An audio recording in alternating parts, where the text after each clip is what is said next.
And joining me live now is the Defence Minister, Peter Dutton. Minister, good morning to you. So the missiles and mines all ahead of schedule. How have you managed that? What's behind it? Well, good morning, Peter. We've worked very closely with our partners and our defence industry. We want to make greater capability available sooner to our fast jets and to our naval fleet. It's important when you see what's happening in the Ukraine, when you see what potential there is for conflict in the Indo-Pacific. This is very real for us now, and we need to be realistic about how we're going to deter any act of aggression and to help keep peace in our own region. Will the missiles and mines be built in Australia, or will it just be components?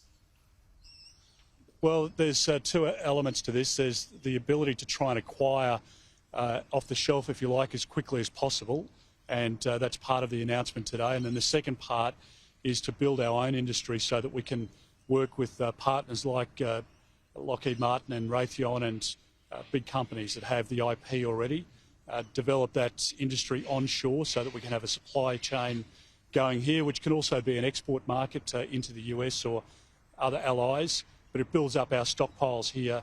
But the announcement this morning in relation to the missiles of two classes is to give us much greater capability on our fast jets and in our naval fleet to deal with any act of aggression against our country.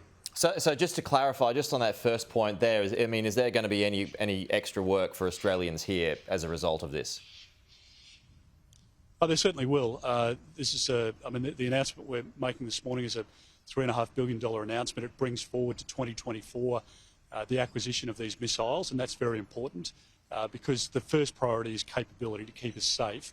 And then where we can create jobs, we will do that. And through partnership with industry, we have the ability to create a very significant export market. So that will mean a huge win for the economy, but the creation of jobs. We already have about 100,000 people who are working within defence industry, and the ramp up that we announced in the budget of our investment into defence means that we can continue to employ Australians and hopefully more of them into the future.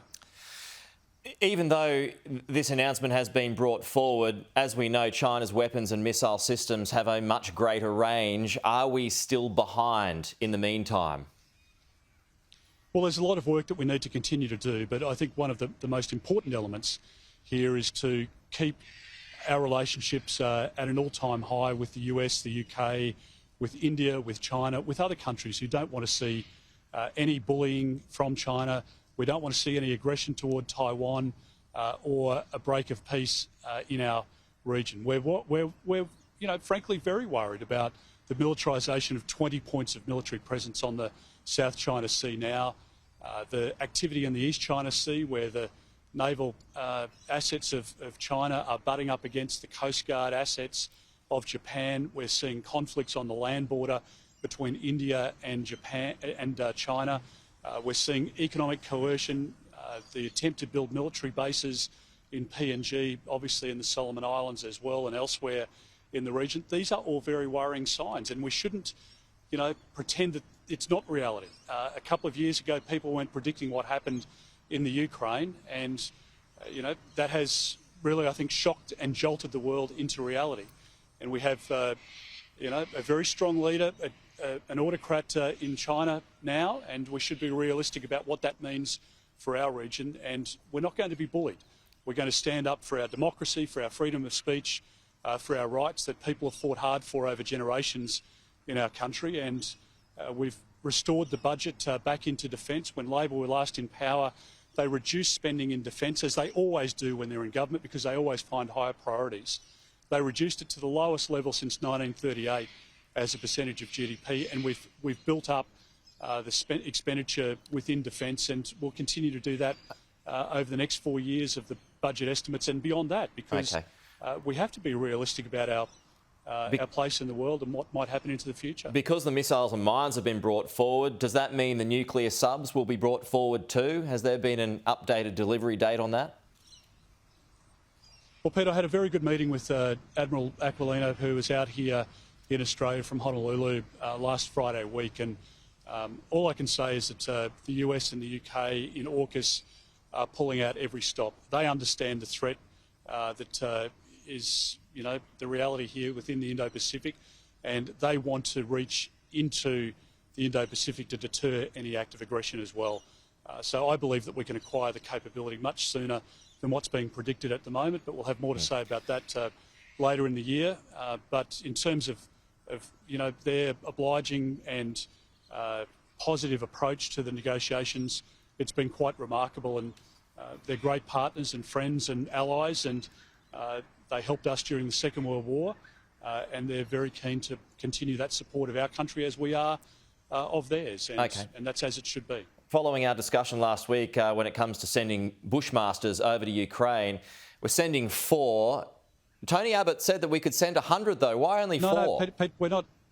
No, I don't know where this talk of 4 has come from. We can put 4 on a C-17 in one flight. So 4 of them can fit onto the Globemaster, and we can take 4 at a time.